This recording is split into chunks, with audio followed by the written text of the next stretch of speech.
Good afternoon, dear colleagues. We are in our last minute preparations currently, and in a couple of minutes we will start our session. Many of you must have visited the first session on taxation. I'll be doing my best not to repeat Mr. Makarov. I believe that those who came here, of course, it's less heroic deed than coming on Saturday at 10 a.m. after the celebration of the old-style New Year. Nevertheless, there is still something heroic in what you are doing. The topic of our roundtable session is quite iconic. Yesterday, the cycle that is normally started by the Catholic Christmas finished. We came out of the feast period, and the hangover topic is very relevant in such periods. In my opinion, the interest towards this problem is also fed by what happened in Irkutsk. The name Boyarishnik is pretty spread today. Previously, it was a small niche of a very tiny circle of people. But some time ago it gave rise to the question what should be done about that. And one of the answers to this challenge can be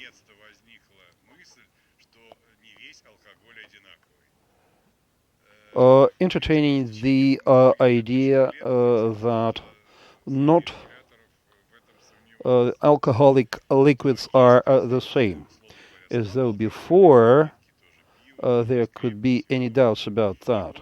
We would speak about light alcoholic beverages such as beer and hard liquors, and now we understand clearly that there shouldn't be any one-size-fits-all approach. And at this roundtable session, we're going to discuss the regulation of the market of alcoholic drinks. I'm speaking about fiscal regulation to build upon the discussion of the previous session, which was devoted to taxation.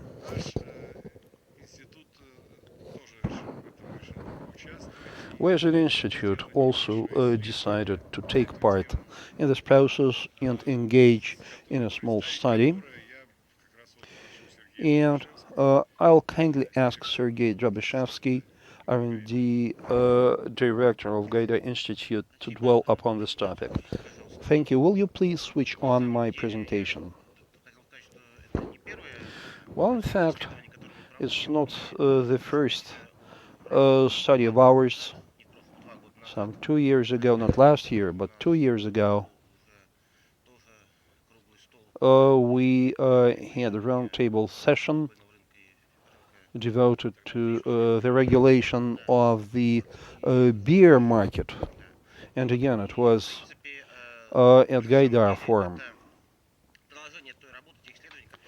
And what I'm going to present now is a continuation of that work presented 2 years ago.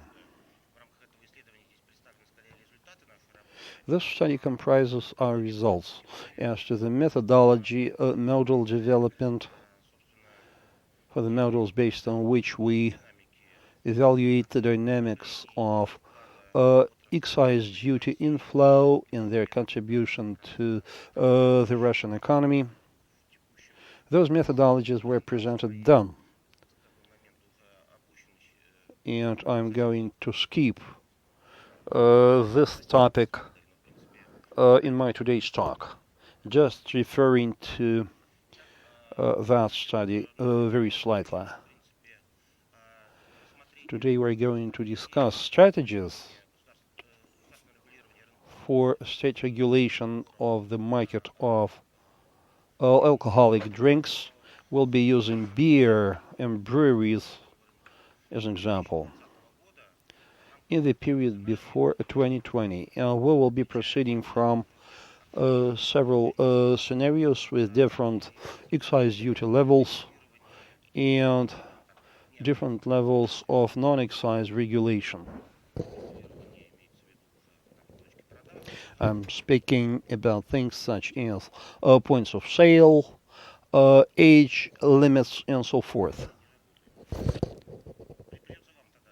It seems to me that the clicker does not work.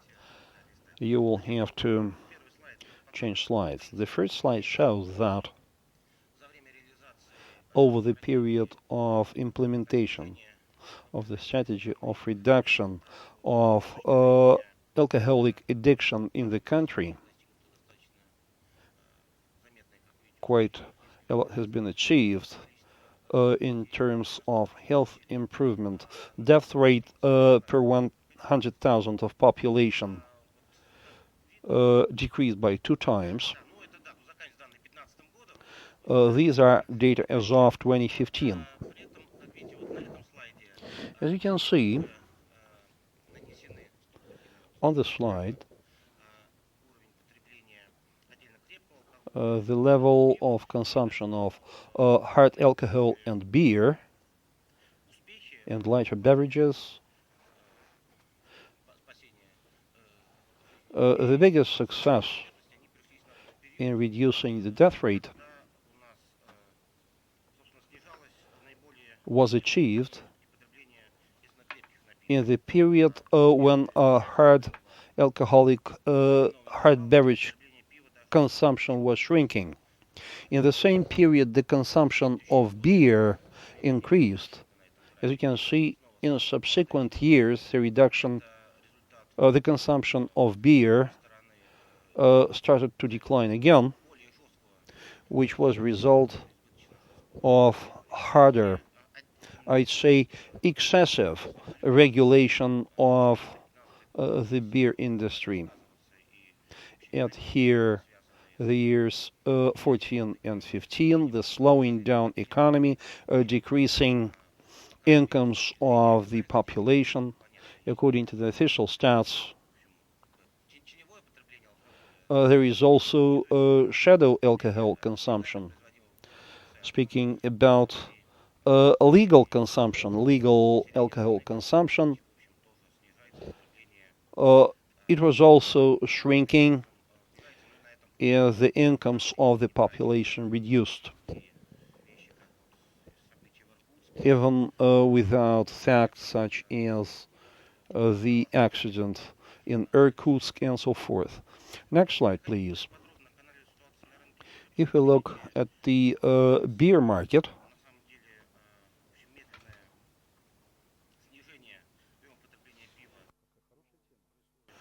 we can see a gradual reduction in beer consumption, which has been in place since 2008. Initially, we have seen gradual tightening of the regulation, along with favorable industry development conditions, underpinned by excise increase. At here, all those laws relate to the points of sale and advertisement of alcoholic beverages.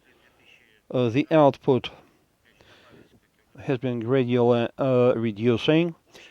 After 2015, general economic factors were added, and here the excise policy, which also affected the situation. The beer price was growing faster than the inflation rate, making those beverages more expensive.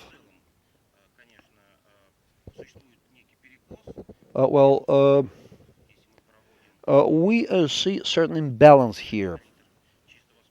If we compared ourselves versus our uh, international counterparts, in our country, the relative price of beer is higher than that of hard liquors, while in the West the situation is contrary, despite the fact that there are different alcohol consumption models, for example, in the Nordic countries and in southern countries, the levels of consumption and consumption structures are different. In the north, people consume more hard liquors, while in the south, more beer is consumed. Well, which does affect influence upon the overall figures. We know that hard liquors affect human health uh, more badly. If we compare the price of a bottle of beer and a bottle of vodka, the ratio will be 1 to 5, while in the West it is 1 to 15, which is 3 time difference. Our beer is 3 times more expensive than in the majority of Western states. To better understand the factors and the extent to which each of them influenced upon the reduction of beer price in the country and analyze the various regulatory measures. 2 years ago, we developed and presented an econometric model linking up beer production volumes and other factors, including economic factors such as income levels, inflation, excise duty rates, and other variables, effective weights and variables reflecting all those changes. There was a variable, for example, defining relative cost of hard liquors and beer for the purpose of indexation of excise duties set for hard liquors and beer. For us to understand our relative elasticity when switching from one product to another. We completed several decomposition exercises to better understand the effectiveness of the various economic measures. But historically, on this slide you can see how beer consumption figures changed between 2009 and 2012. And you can see that at stage 1, when excise duties were indexed pretty frequently, they were the main factor, while at the next stage, will you switch the slides please, in the period between 2012 and 2013,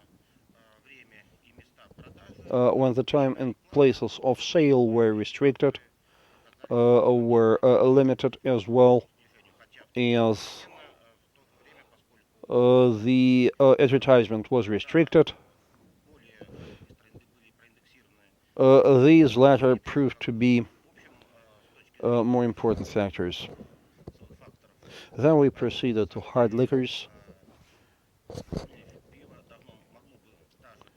and we see that beer-related figures could have grown since then, but these additional factors impeded that.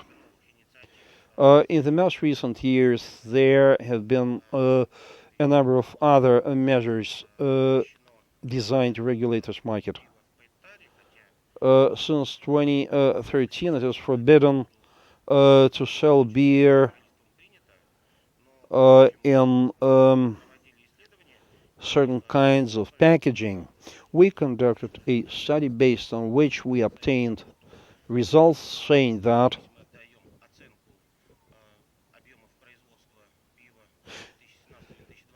if we want to measure beer consumption in 2016, 2017, 2020, we should take this effect into account.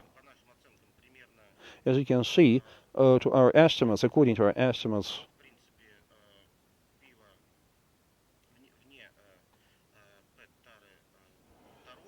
the beer sold in packaging other than PET is 30 to 40% more expensive. While from the viewpoint of initial volumes, more than 1.5 liters. If we take 1.5 liter packaging, the difference will be only 20%.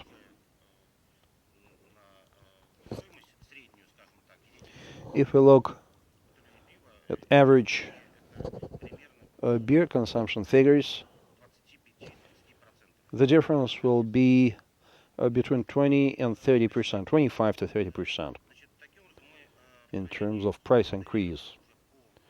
We engaged in modeling beer production in the period before 2020 based on three potential scenarios. They are presented here.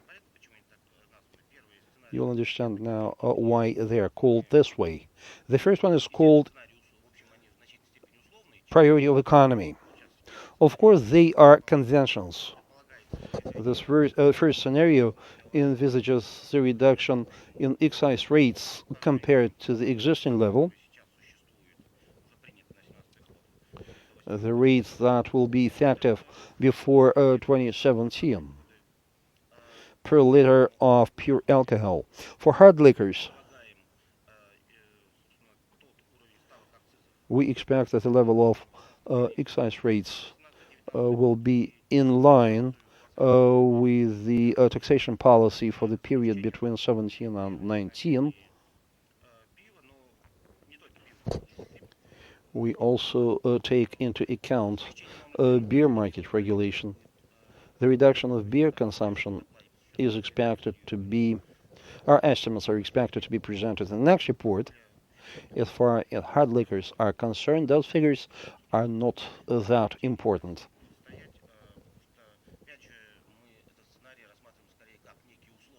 We consider this scenario as less probable. The next one is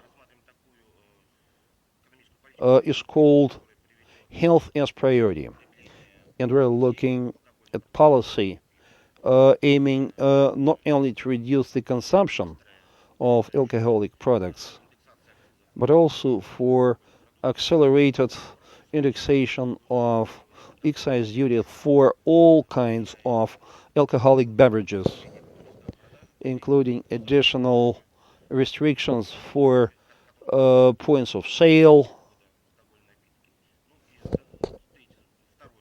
volume limiting, time limiting. The second scenario is called balanced.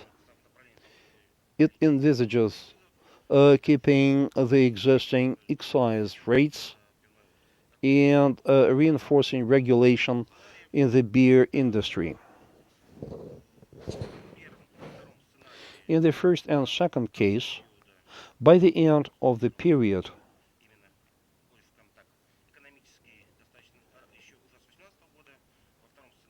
we are aiming to achieve improvements by 2016, while in the third scenario, it will only be achieved by 2020.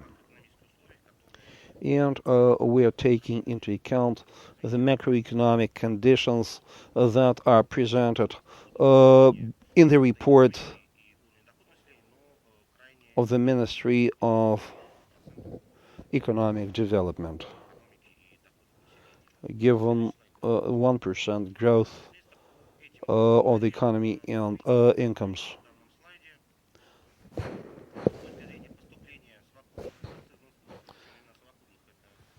As far as aggregate excise duty inflow is concerned,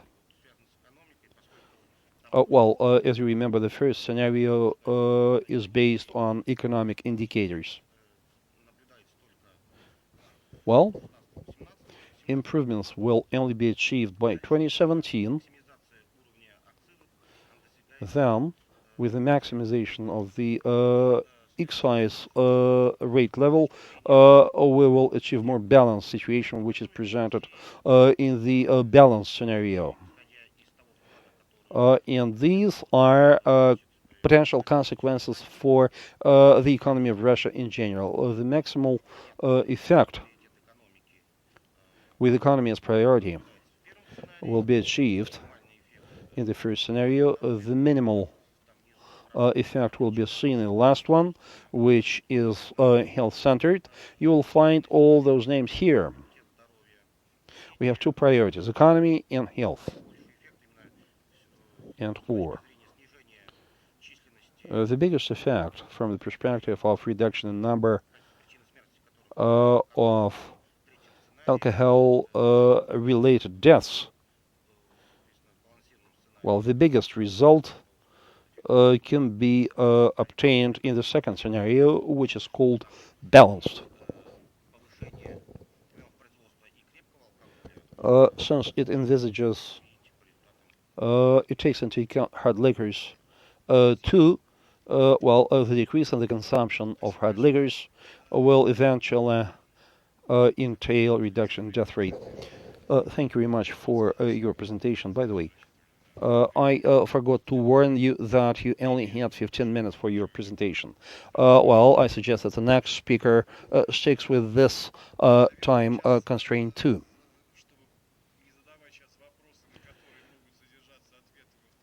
Not to let you ask questions that may be addressed in the second presentation. I suggest that we listen to the second presenter first, and then you'll be able to ask your questions. I know less about the topic of the second presentation. If my understanding is concerned, it is about separate regulation of alcoholic beverages production and sale. I'd like to pass it over to Gennady from the High Economic School, which institution completed a study devoted to this topic.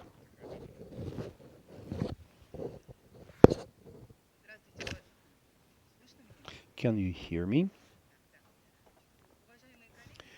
Distinguished colleagues, the matter of separate regulation of the beer market and other alcoholic beverages has been discussed for quite a long time. In discussing it, we mean that although ostensibly all alcoholic beverages have something in common, I mean all of them have some alcoholic content, which means that they might be regulated in the same way. The specificities of hard liquors and wine and beer and non-food alcoholic products, all of them are different. The regulators know well that in order to understand how to regulate relations, it is necessary to identify the object of regulation and the relations. I'm speaking about the social relations in the sphere of beer brewery. And the relations here, production relations, differ from those in the industries related to the production of hard liquors. And I'll give you a couple of examples. Obviously, beer and other brewed products may not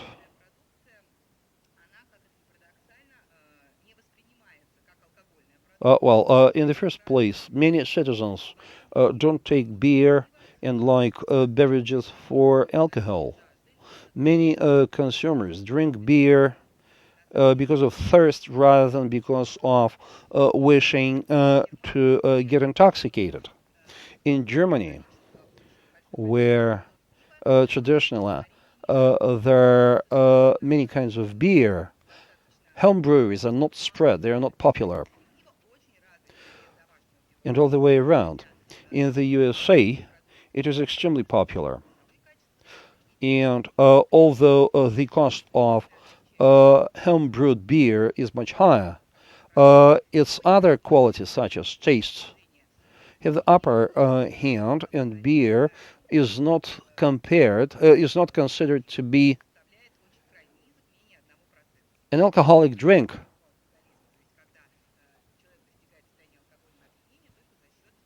And the level of beer alcoholism is much lower. Moreover, beer consumption is seasonal. The seasonal factor is extremely important here, which is also important to be kept in mind in regulation. In some countries, beer products are not regulated by any law on alcoholic beverages. Instead, they are regulated by general food laws, like in Belarus, for example. If you look at the death rate due to alcoholic intoxication and summertime beer stats, we can see that the consumption goes up with corresponding changes in death rates. Those specificities of the beer industry, and there is another peculiarity, the lack of added alcohol, which again makes regulation of beer industry very special. As a result of that, in the beer industry itself, there are a number of unique features. Firstly, high cost of technology, which puts counterfeit beer brewery out of question. Why is it important? It is important from the perspective of public health. In beer production, it is one of the last lines in the list of factors. It is very difficult to produce counterfeit beer, which can be dangerous for people's health. Therefore, this topic is not really relevant for beer making. Moreover, this production is seasonal, which affects things such as beer storage, warehouse management, and so forth. High competition in the industry and lack of monopolies contribute to the collection rate in taxation. In 9 months of 2016, we reached the figures which were very close to target values, which is explained by the characteristics of the product itself. In 2007, when the main law to regulate those relations was passed, initially it had been intended to put a beer in the same line as harder beverages. Later, the approach was changed to better take into account the quality characteristics of the product. And until 2010, we could see growth in beer production across the industry, And it is then that the industry obtained the features that are typical of it today. Higher local content, higher competition on the market, all those things are in many ways explained by the policy taken by the government in 1995. And when we speak about such issue at the end of 2009, on December 30th, a concept on decreasing the consumption of alcohol products and the health improvement has been adopted through 2020, which has given an impetus to the drastic change in regulating alcohol market in general. The Since 2011, the new law began to exhibit very harsh conditions to the production of the hard liquor. And since the legislation was basically aimed at the hard liquor, and then all other types of alcohol were kind of pushed onto this regulation, these requirements would also go to the beer production and other type of alcohol production. But as the specificity of the products is that we needed some exceptions from the rules. If you'll think about this paradox of regulation, then first there is a rule which is making it harder to produce or to sell. Then the regulation is aiming at the hard alcohol, and then you immediately see some exceptions for the brewery industry. Or maybe it's introduced later when the industry is saying that basically it would not be possible to apply this kind of regulation. And even though the regulator was trying to regulate everything in a standard way, de facto it does not work.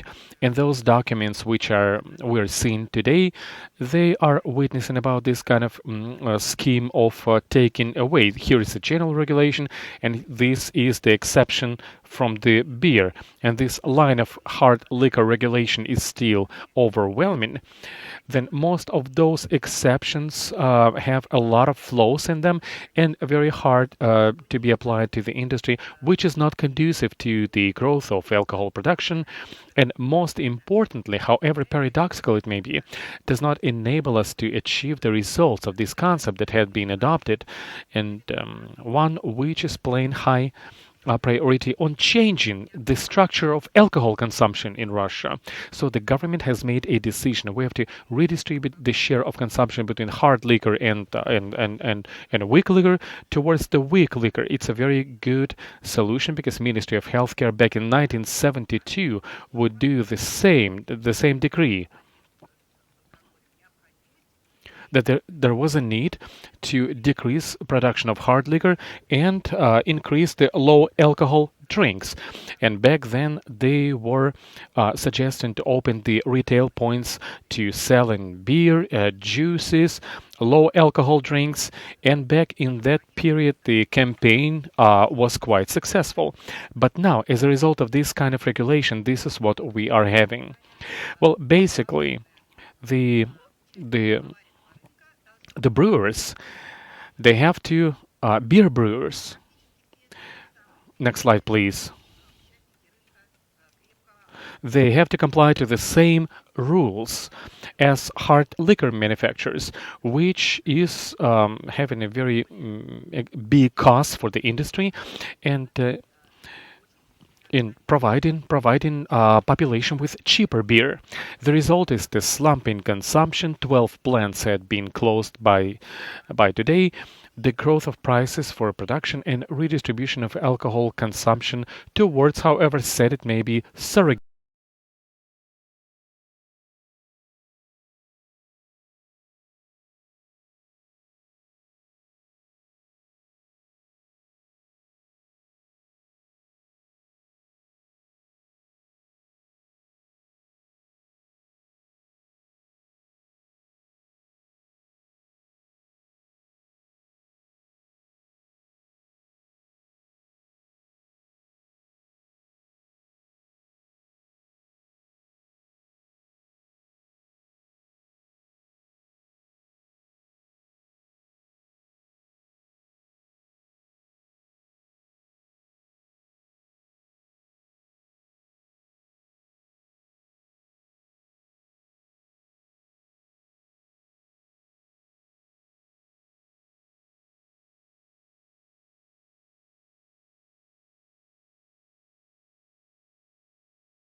For them, that kind of overnight trade and non-stationary trade was the source of main income, which means that there were some other goods that they were selling. You cannot buy it nearby, you cannot buy it within the walking distance.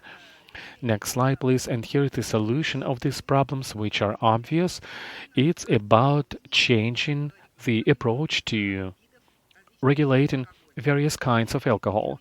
The purpose of this regulation is to modernize legislation and enable the brewing industry to grow and develop as it was before the imposition of limitations and such important and positive factors, for example, as using the single state information system and other measures which you cannot cancel or modify. We have to keep it within the new system.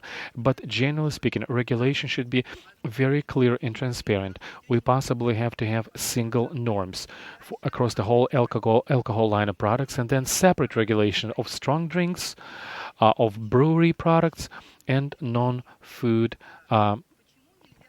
spirits. Oftentimes, I'm asked, why can't we simply change the 171 national law?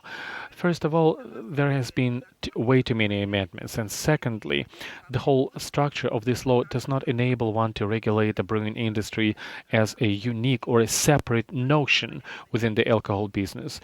In the same way, it does not enable one to regulate the wine-making industry, because any regulation within one single law, if you do not have the general part and the special part, like it is in Russian text goes, then you take one general line, and then everything is follows that general line. Now the general line is about the strong alcohol, and that means that all other alcoholic drinks will have to comply. So you cannot simply to make amendments into this law. And if we're speaking about the new regulation principles, which will have to be outlined in this new piece of legislation, first of all the requirements have to be uniform. We have to redistribute power between the federal level authorities and the regional authorities. Already now, many bans and restrictions are being imposed on a federal level, but the requirements which the Russian regions have, for example, for additional limitations about the retail sale or defining limits of a territory, be it a preschool or a high school, they segment the market because each region, depending on what they prefer, the strong alcohol or beer, they set their own requirements. It's not permissible because any harsh limits should be the federal level limitations, not the regional level limitations. And next slide, please. If we look at what has to be the part of the new law or the new chapter of the new law is beginning from the definition of the such a notion as a beer. What is a beer?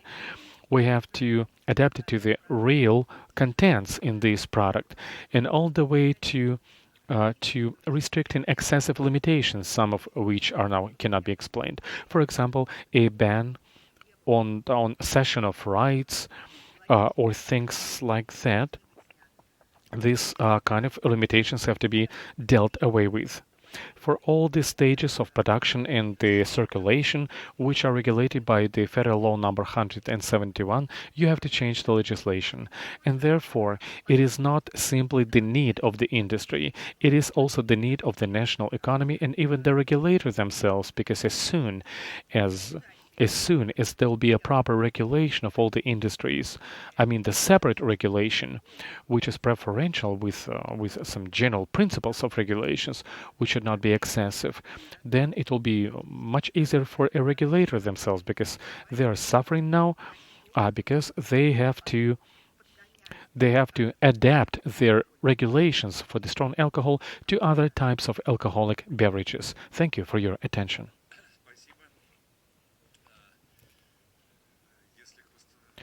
Thank you. If there are any questions to our presenters, you can go ahead and ask them. And I would be the first one. Well, one question of mine that I was always always thinking about, like you said, we need give a better description, definition to what a beer is, what is a strong alcoholic drink is. Why do we have certain drinks classified as beer and others? I will not give you giving you the brands because all the representative people get offended. The brewers get offended because there are certain kinds of beer, cheap kinds of beer, which should not be even referred to as a beer. At the same time, imported beer like a Quack from the Belgian or Guinness, they are the beer drink, and sometimes I know that even my wife says it's not a beer, it's just a beer drink. She's saying she knows it about Guinness, but some other brands, she has doubts about that. And the first question is, so how do we deal with it? It's quite a rhetorical question. But actually, Sergey, it is not as simple and rhetoric as it may seem, because the technical regulation for the brewing products has not been adopted yet, because it's impossible to give a definition because there are way too many definitions, and basically mm, what we need is for the industry itself to come up with a definition, because who else can do it better? Who knows what is beer and what is not beer except the market players themselves? I I would just say that as for the definition is on the level of the basically it is ready on the level of Eurasian Economic Union. Two countries, Belarus and Kazakhstan, they're fine. They've already represented their own vision. But the Russian side is stubborn, and they said we don't like this definition, even though the brewing industry of Russia is fully supportive of the statement by Belarus and Kazakhstan, but still the government, in the person of the Russian regulation, alcohol regulation agency, they want to keep to the definitions of the beer and beer drinks, and then beer drinks are everything is bad. Everything is bad implied by beer drinks. The Ministry of Finances, Russian Alcohol Regulation Agency, can I guess clarify this issue. And the second question, thinking back about this whole thorn drinking tragedy, then what kind of regulation, be it through the excise duty or in any other uh, way of regulations, how can we counteract it? Because the very fact of poisoning has no relation to alcohol market regulation whatsoever.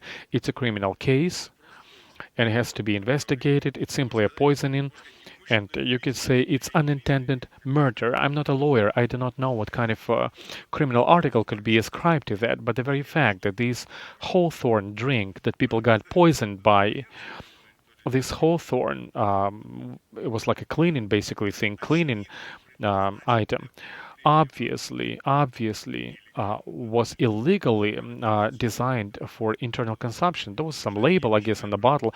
This is a non-food product, but they were issuing it in such quantities which is not reasonable to use it only as a cleaning service, as a cleaning item for cleaning your bathtubs or things like that. So which means that it was produced in mind, with the thought in mind that it will be used for different purposes than cleaning bathtubs.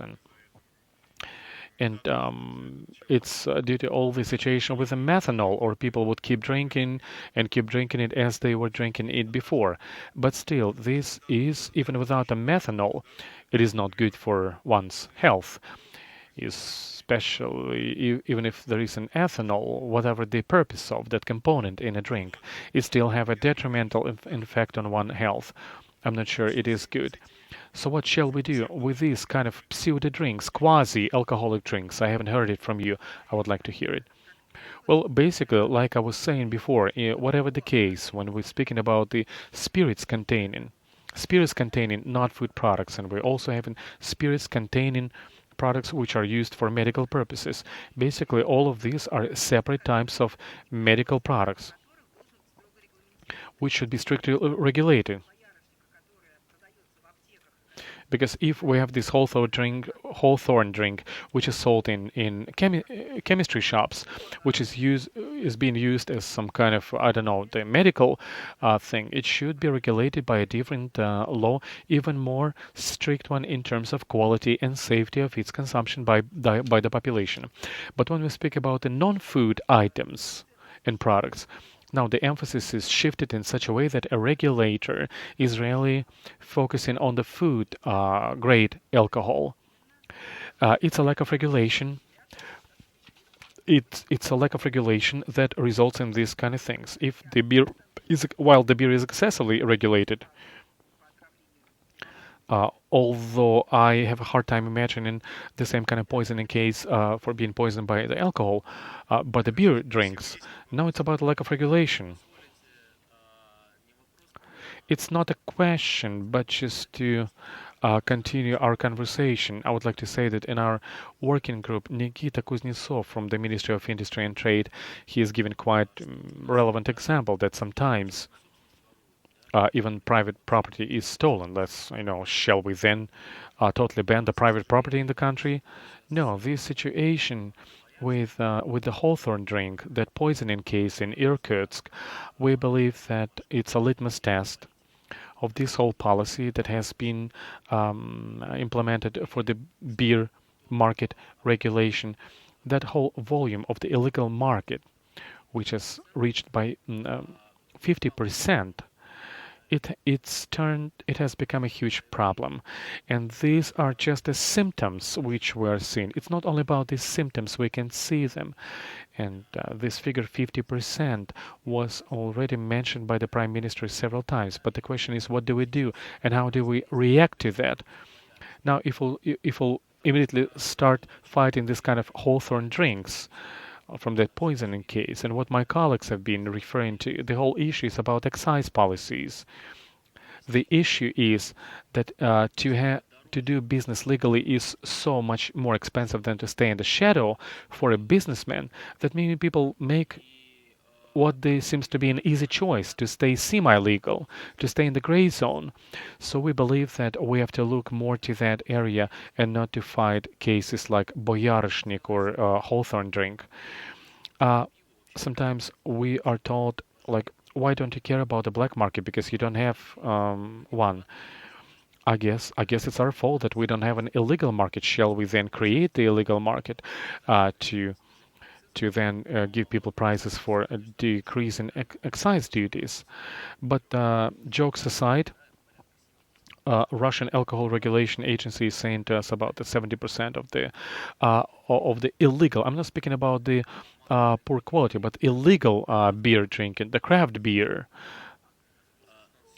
You said 70. No, from 5 to 10%. No, I didn't say 70. 5 to 10% of this illegal beer. It's maybe a good quality beer, but it's illegal beer. It's just like a craft beer, draft beer, who simply do not pay excise duties. And for us, the struggle with this black market, it is important because at this point in time, we're there we're competing with this illegal market, not even among ourselves.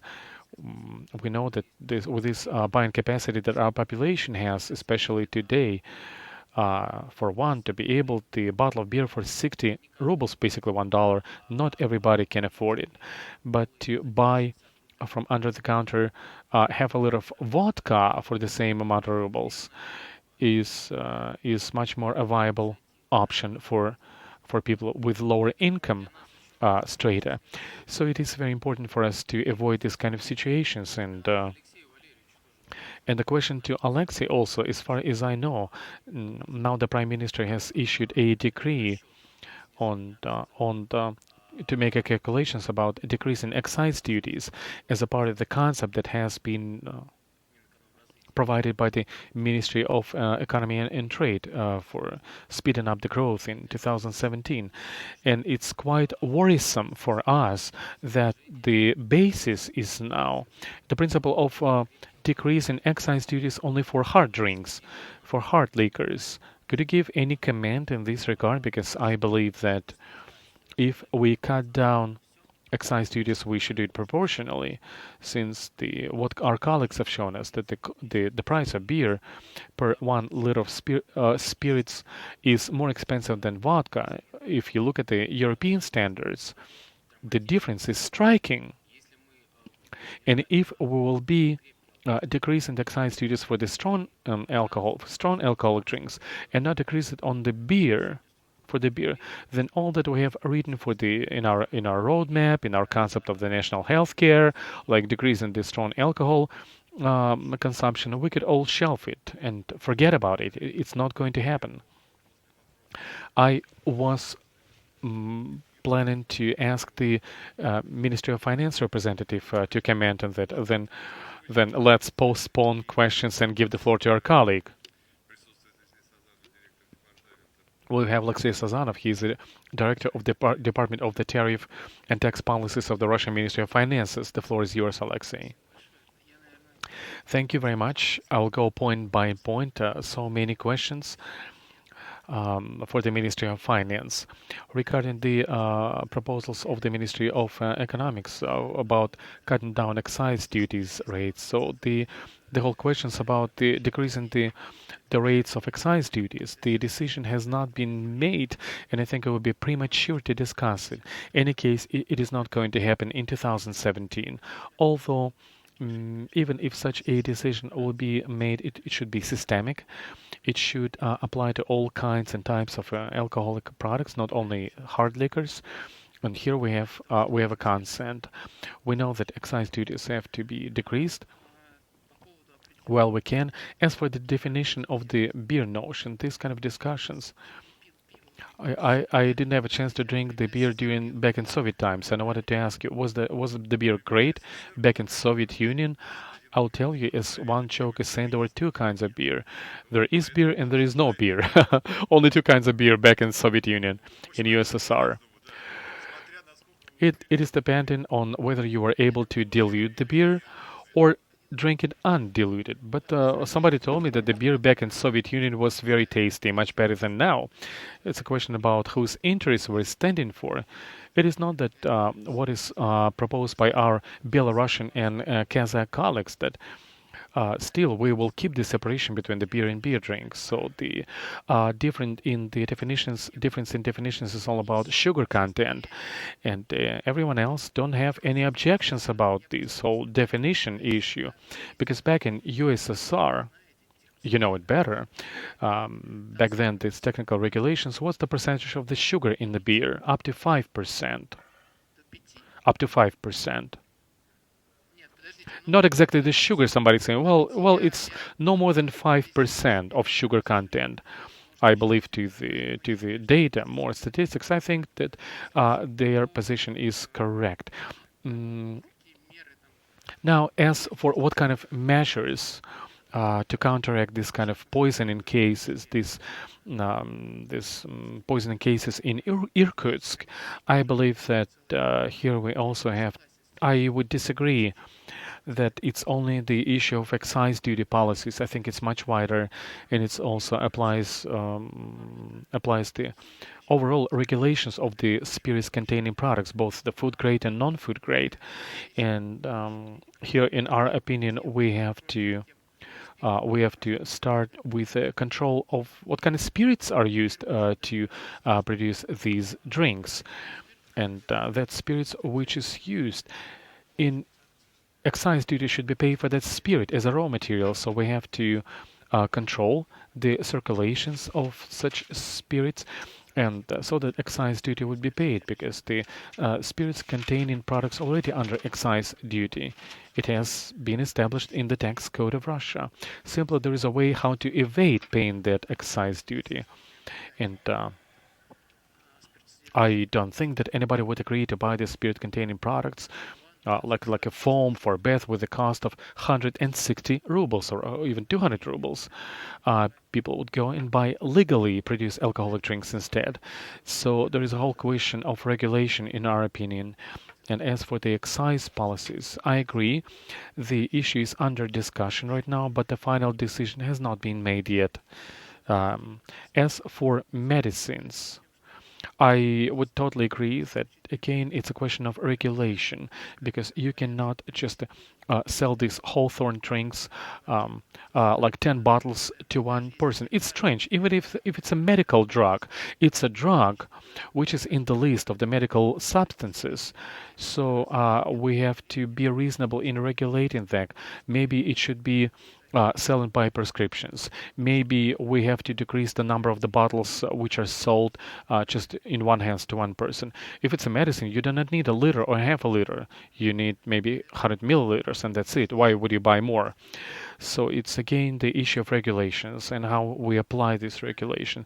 As for the illegal craft beer market, yes, the problem persists, and if the industry has any specific proposals about it, of how can we make, not even make, but to make sure, enable people to fulfill their duties about excise duties payment. Because right now, off the top of my hand, I don't have any proposals, but I have more understanding of what should be done here in this regard. Просто два момента. Two important points. Oh, there are other commentators. I apologize for that. There is legitimate moderator in this room. There may be people with more questions. Are there any more questions?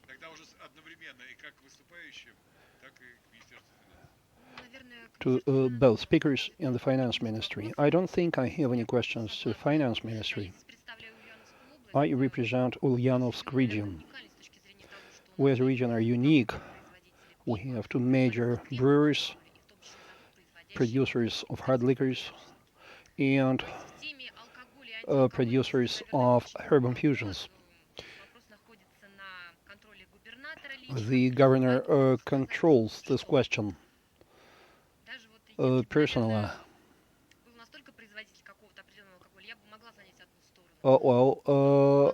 If it were about just one individual producer, I could argue. I could also engage in discussion regarding the seasonal factor and so forth. We have great companies in our region, and we fully support them when they say that their production is excessively regulated. And I don't agree when you say that the retail sector is overregulated. Retail beer sales are not excessively regulated as far as this boyarishnik liquid is concerned. We have been working on this question since 2013, and we don't sell any herb infusions in our drugstores based on a decision made by the governor. We work with entrepreneurs selling both beer and such medical substances, and the only thing you can do is try to convince them everything they do is legal, and many people are working on that, including our Duma deputies. They have collected appeals from our citizens, duly signed. We agreed to join efforts with other regions to come up with joint appeals and complaints. We are familiar with the statistics of death rates explained by alcoholic intoxication. As far as our relations with Rospotrebnadzor are concerned, and we rely upon their statistics. And in our region, we investigate each and every death case. Should there be any alcoholic intoxication involved? For all kinds of spirits and alcohol, whether it is ethanol or methanol, fortunately, we don't experience that too much. Deadly alcoholic intoxication, I'm not an expert on this matter, but this death rate figure is pretty relative and can be put under question.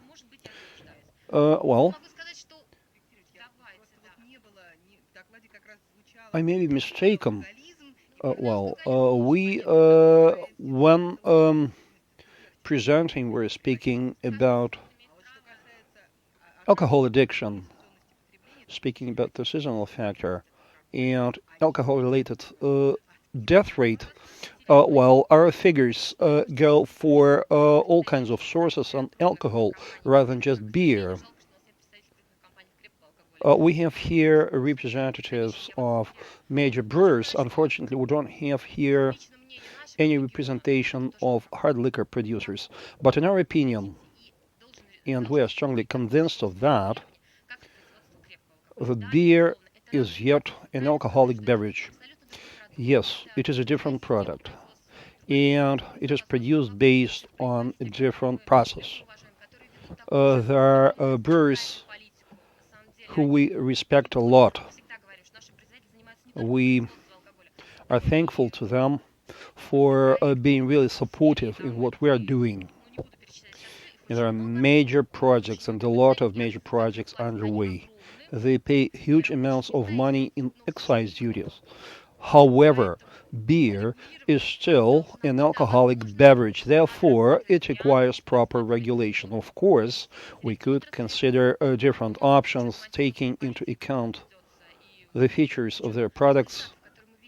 However, based on the results that we have in our regions, I can tell you what we saw 7 years ago and what we see today. The difference is huge, and the strictness of our regulation and policies are obvious and well visible as related to both hard liquors and beer. If you're interested, if you represent other regions, we are ready to share with you our results. I'd like to clarify something. Thank you. I'd like to clarify something from Alexey. Is my understanding correct that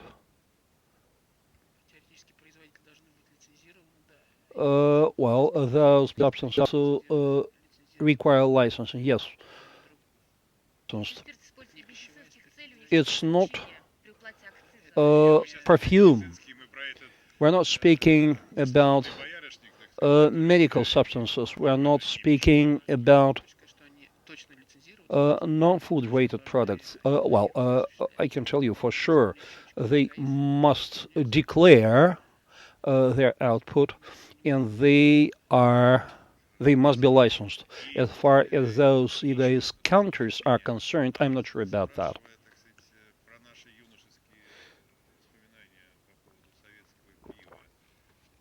Getting back to our reminiscences and our recollections of the Soviet beer, uh, could Soviet GOST standards work out?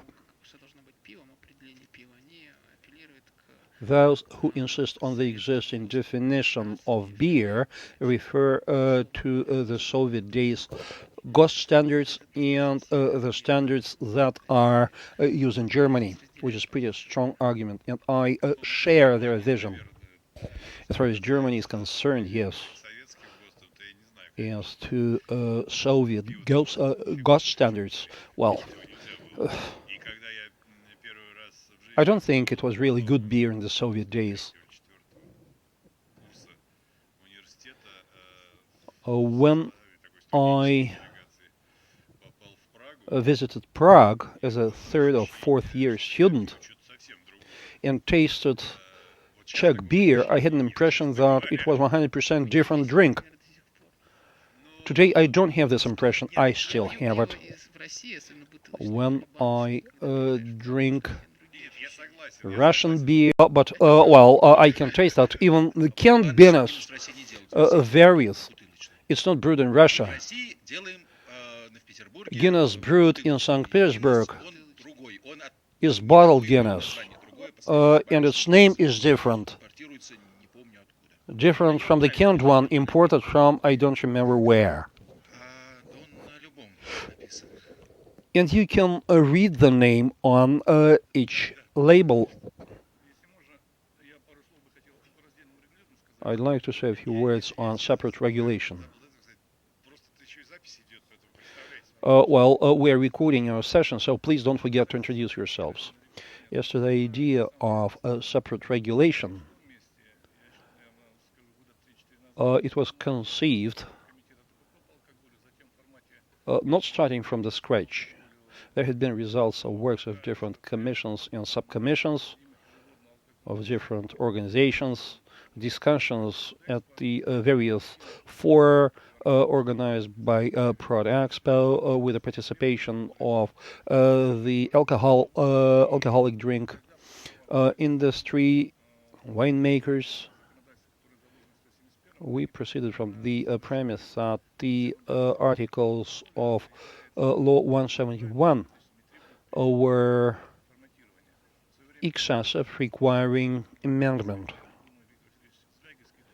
A couple of years ago, Mr. Zvagitsky from the State Duma granted support to that effort, and he promised that he would do his best to sponsor this process should he stay in the Duma.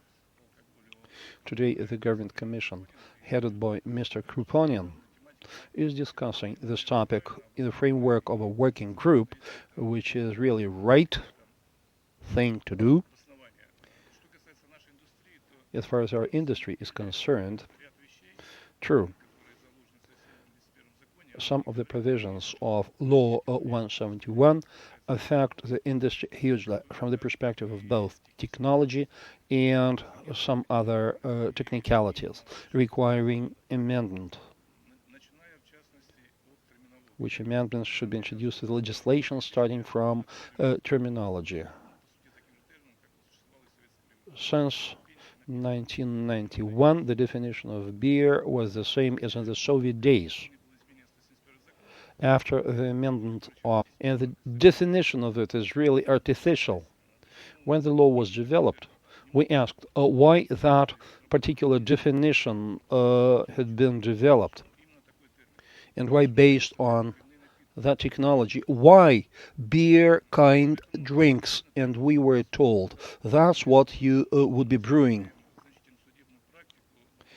And we see vast litigation around the question of brewery components. We see so many lawsuits, and the Supreme Court is supportive of the stance of RAR. They define beer as spirit-containing beverage, which is not the case, and I suppose that there is just one good reason to change the situation. We need to make sure that Law 171 can be applied in full.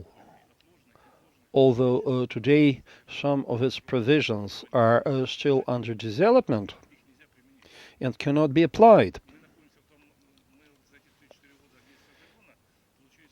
Over the 4 years during which the law has been effective, we achieved understanding that significant changes are required. What the priorities will be, I think that we should proceed from the government policy for countering alcohol abuse.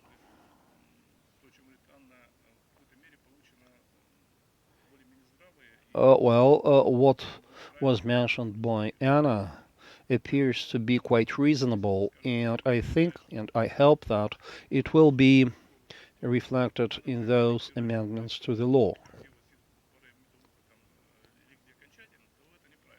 And it would be incorrect to impose additional regulations that will kill eventually all kinds of beverages, including medovukha.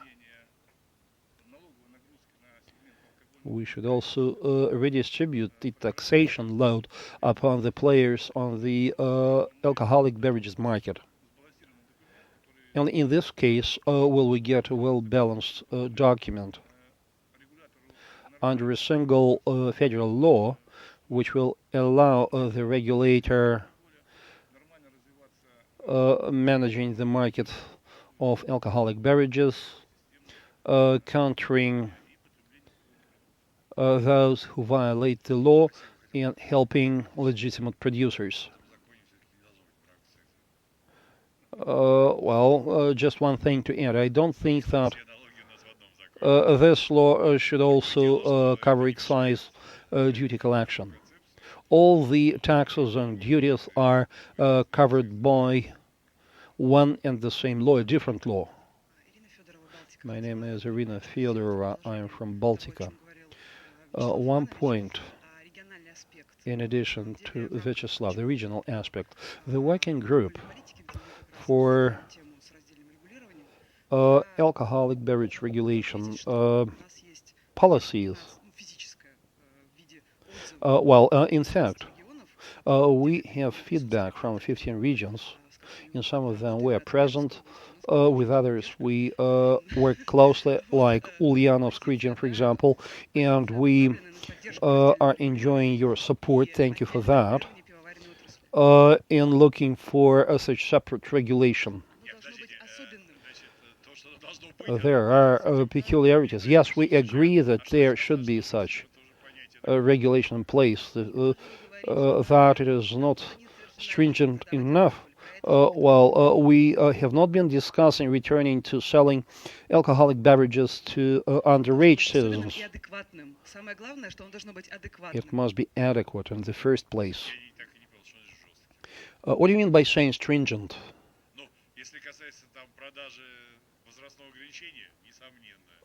If it is about limiting the age of buyers, that's okay. There are many things to regulate, not just production. By the way, if you look at the production itself, but we should look at the stage at which it reaches the market, the consumer. You said that you had a lot of positive examples. I don't understand why it is bad that a can of beer can be bought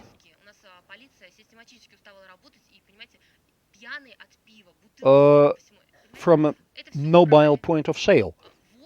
We still remember what the city of Ulyanovsk looked like when it was possible. When the city was just packed with those mobile points of sale. People wouldn't buy vodka. They got intoxicated with beer. Vodka was also consumed. But having got rid of those mobile points of sale, we achieved certain status quo. The order that we have today, we like it much better. And today we experience problems with cafeterias that are not licensed to sell alcoholic beverages still being able to sell beer. We were forced to introduce additional constraints, having had quite a lot of complaints from citizens. I like beer, I respect brewers. In our region we have everything. We have boyarishnik, fake drink. We have brewers. We have producers of hard liquors, distillers. And we have to take into account the interests of all.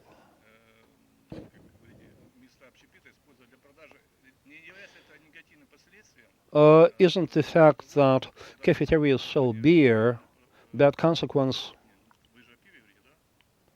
You have been talking about beer, haven't you? Why don't you put in place normal conditions for beer consumption? Why don't you grant support to decent bars and restaurants? Why prohibiting? Why don't we put in place proper conditions instead?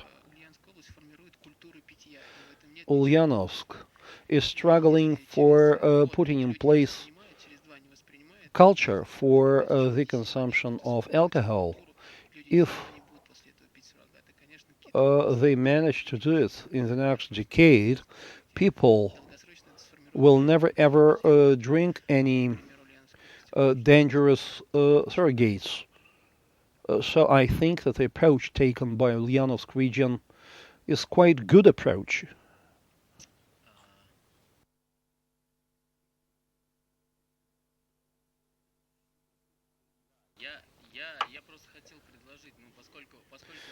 I wanted to suggest something. Well, Baltic is not Guinness. Red Birdie from Sun and Dest. We heard a lot of questions. The definition of sugar, for example. Many components that are used in brewing beer contain sugar, and we don't actually need to add any sugar.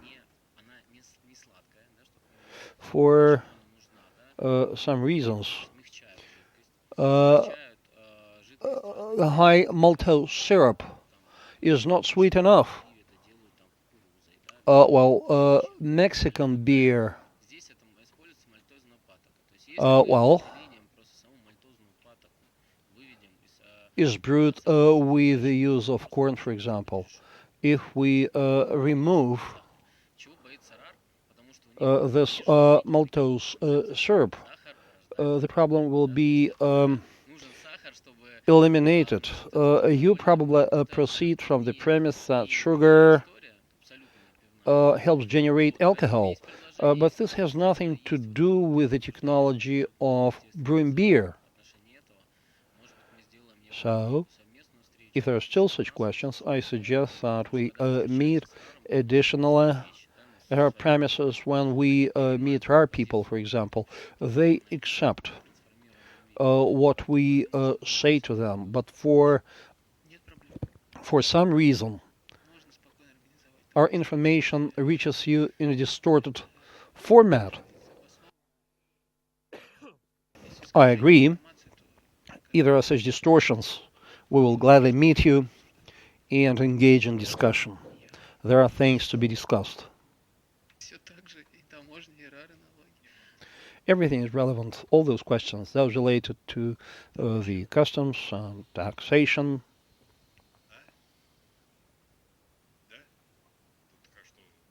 Anything else? So what's next?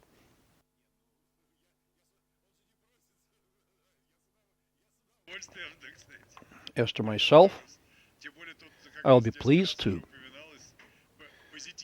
Moreover,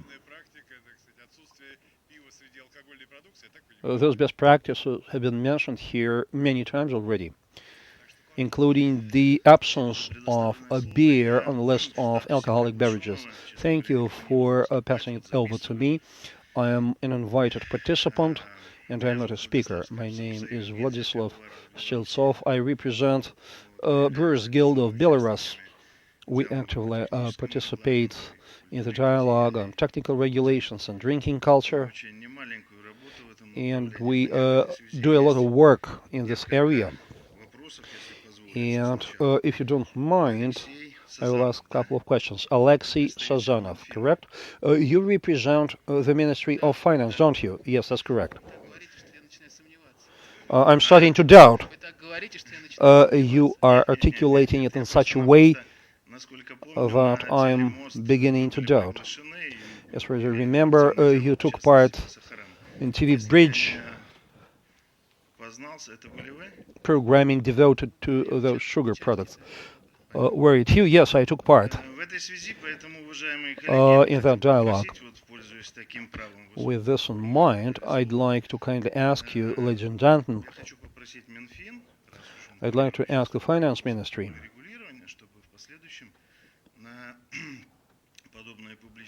that in future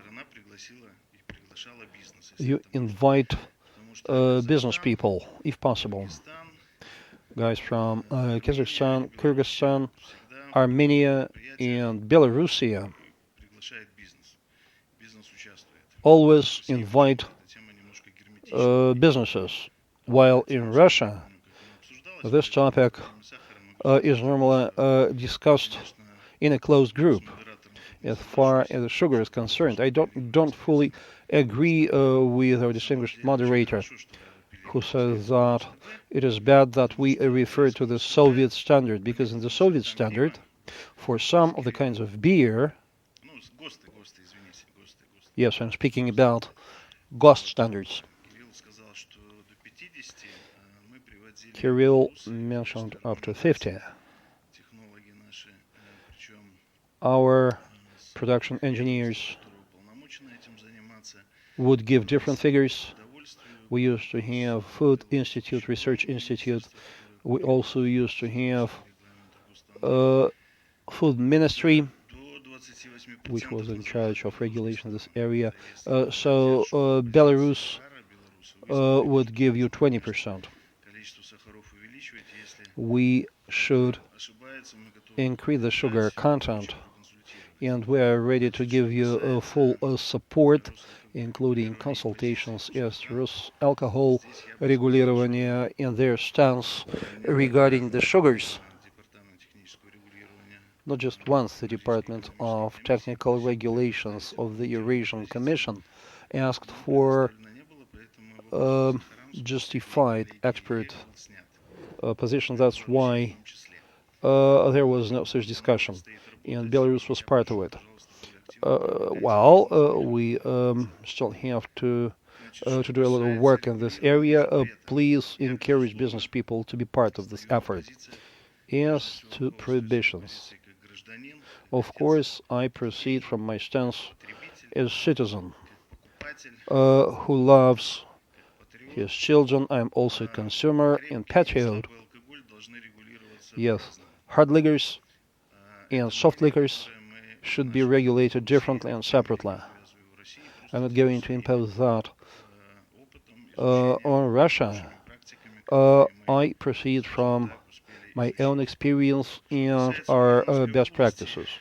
As to Ulyanovsk region, most likely you have reached the stage at which everything should be forbidden. Yes, you're struggling. You're fighting and managing. When you say that everything is available to consumers, including this boyarishnik liquid, it's not quite an achievement. As to Belarus and the experience that we are trying to promote, we are not unique. We are children of the Soviet Union too, and the experience that we are trying to introduce is based on the best practices borrowed from countries with very good and long-term beer consumption culture. I would refrain from naming the countries. One of the West European countries with very high level of beer consumption. And where they consume very tasty kinds of beer. About 20 years ago, they've made a decision on the level of government policies that it's enough stop drinking, because it's also a Slavic nation. They like to drink like alcohol, so they adopted a state-run concept 70 by 30. 70% would be the low alcohol wine, cider, meat, and other drinks, and 30% would be hard liquors. And they decided to regulate this whole issue on a legislative way through the taxation. It's my first statement. My second statement is that we've asked a question to which we've gotten a very simple answer. Why you have this kind of correlation of excise duty, and we in Belarus, because we are attempting to harmonize our policies with Russia, we have it differently. And he said it's very simple, because it's about the cost of production of vodka. As strong alcohol is less, it's easier to produce, so let them pay more taxes. That's it. No others explanations were given. As for beer, I would give it the case that I've asked Belarusian officials on one very high forum this kind of anecdote. You can tell it as a joke even. We've been speaking a lot about the counterfeit products and beer, and I've asked government officials, we're all from rural areas, we know what the bootleg booze is enough? Ask them the case. Please think and answer in 3 minutes. Do you have to make 2 liters of beer and 2 liter of bootleg? Sell both and try to get profits. Nobody decided to have beer. Everybody decided to, well, I better do my own bootleg drink. So as for the regulation, we have to understand that that the new editing says that the beer is an alcohol, although we know that within the Eurasian Union will be in the same space, and the technical regulation will be unified. So we're thinking that the beer is alcohol, but the issue of regulation considered to be in Belarus as a separate factor. As for the Soviet Union, there were two states, two conditions, and I still remember these two kinds of beer back in Soviet Union. There is beer and there is no beer. So when I was sharing this story, when I became the commercial director of the brewery, the first thing that I done after two complaints from the retail outlets, you may remember the kind of packaging, the kind of bottling that the beer had been sold. And our technology specialist is there is no powder in that beer. We can drink it ourselves. A couple of times we had complaints, and from the two beer trucks, I put this too. I put the isothermic kind of trucks, and we began to ship the bottled beer. So the human factor is everywhere. And I've tried to give you more details, and thank you for the opportunity to speak here at this forum. I think I've answered your questions. And still try to be more proactive, inviting our colleagues to business dialogue, please. It's always interesting to hear best Belarusian cases. We're happy to share our cases. And your shrimps, Belarusian shrimps that you're selling us to.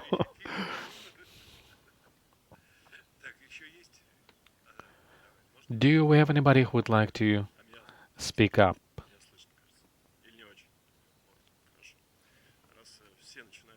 Since everybody is speaking about the past, nostalgia, I if my memory serves me well, we first began to speak about beer and brewing in 2013. I remember because I was a moderator of that event, and many people from big businesses had been represented, like the people from the Ministry of Finances. But the first observation, what's common, what's different between these two discussions. In both cases, we had people from the Ministry of Finance. Back then, I invited the head of the department, the head of the section. Now we have a head of the department from the Ministry of Finance, and one ex-director. There are no X's though, as the saying goes. It's very good, and now the question is, what unites, what makes our discussion similar, the one of 2017 and 2013. Ministry of Finance still did not give us any clear vision of what will happen with excise duties. I was twisting their arms back in 2013 to give their position, like what are you inclining to?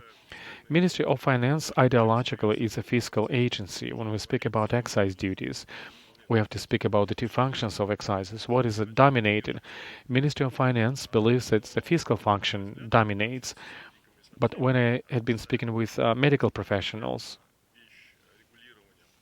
about alcohol market regulation, the anti-alcohol campaign and this whole vector is now considered to be more important than the fiscal component.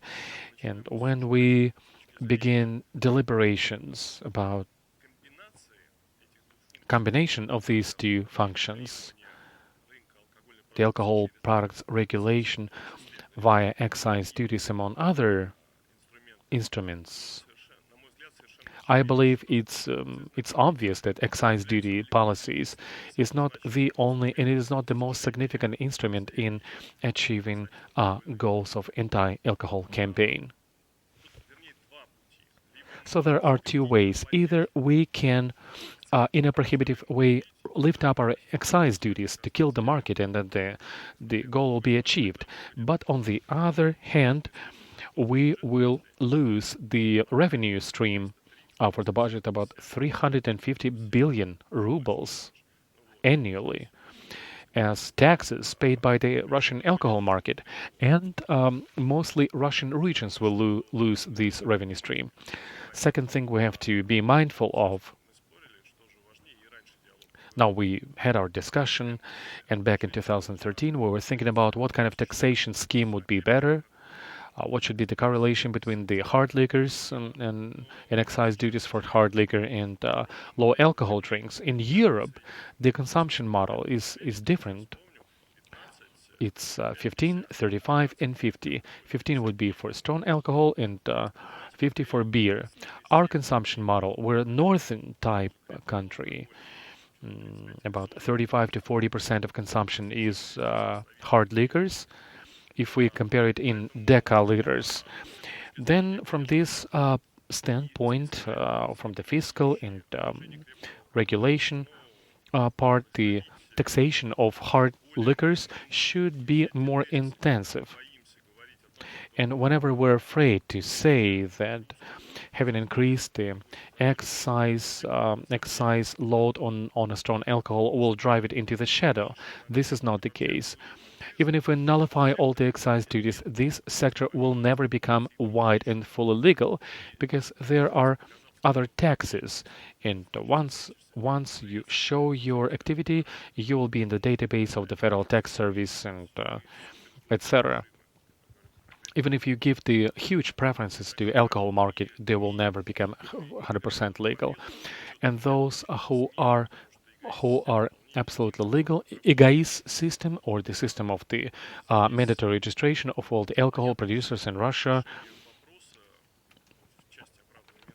is also efficient. So it's not to the Ministry of Finance.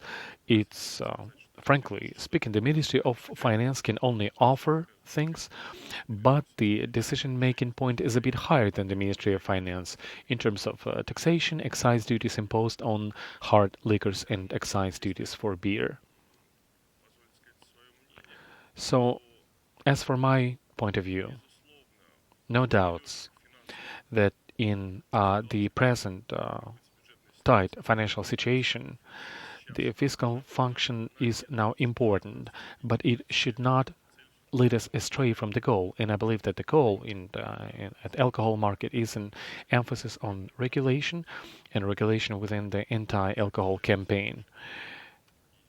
And excise duties is not the most important instruments to achieve the final goal.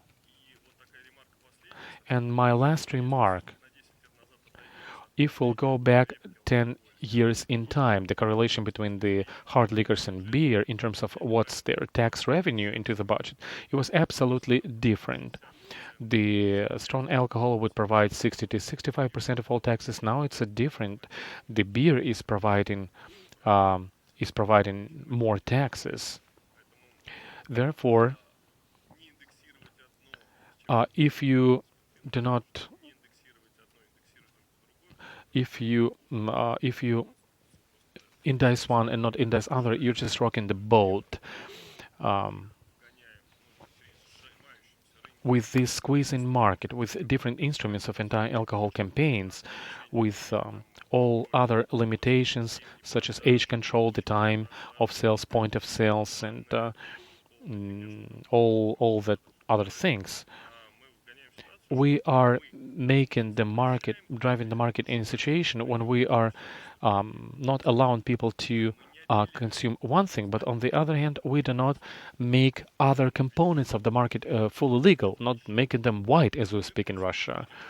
So it's a poor replacement strategy. I do not remember what was the end of a conversation when the when taxation of energy drinks like with the Taurine and Jaguar, all these kind of brands, there was an idea in the Russian parliament, let's tax these kind of drinks, energy drinks.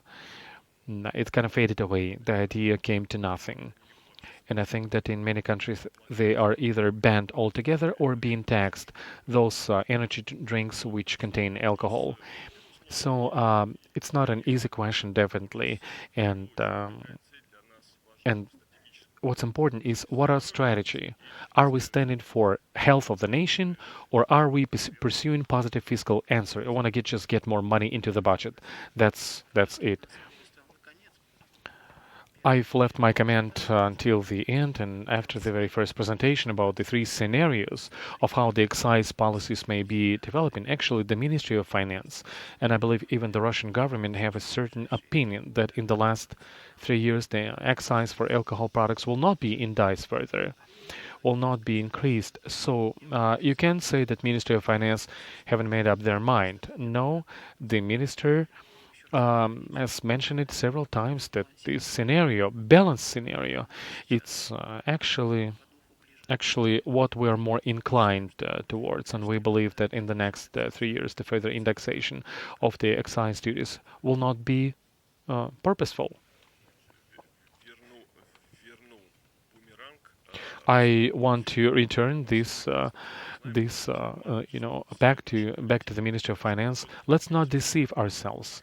All of our policies are being reconsidered every year. The tax code is being reconsidered and changed. So the fact that we've made a decision right now, it does not mean that these new decisions will norms will stand a 3 year term, especially if you um, read opinions of pundits who are saying that in 2 months we will state our own uh, position about alcohol excise. It's a polemical issue. But I said somewhat different. I said about indexation, readjustment or indexing of these excise duties. Anybody else would like to say something? A Department of Revenues. Well, in this, oh yes, please. I would like to articulate the opinion of the Russian School of Economics. You say it will be not indexing of the excises, even with inflation in view, or no, no, even with inflation, considering inflation, there'll be no, even taking inflation into account, there'll be no indexing. But inflation, we're hoping that it will not be high. It's a different panel discussion about inflation. Don't even try to get in there. It requires a separate conversation, actually. You remember yesterday somebody told yesterday about the shock demand and shock supply. The inflation is tied up into that. Well, like back in Soviet time, there was a there was a joke. The more the Komsomol member will drink of alcohol, the less alcohol will be consumed by hooligans. Shall we make our contribution into that? And back in Soviet time, it wasn't such a big problem. I mean, the consumptions of the non-food grade drinks. No, no, no, no, no. People are saying, oh, uh, well, it was not nearly in the same quantities as now.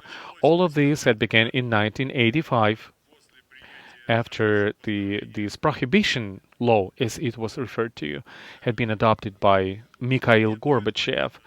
And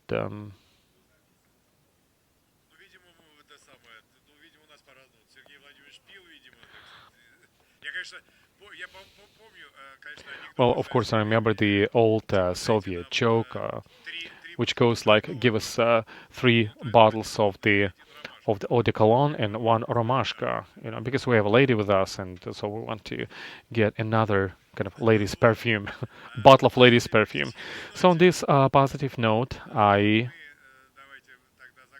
propose that we wrap up our discussion. Colleagues, thank you for your participation. It's a Saturday today. It's an old New Year celebrated in Russia, and you've made it nevertheless. Thank you, and have a good day.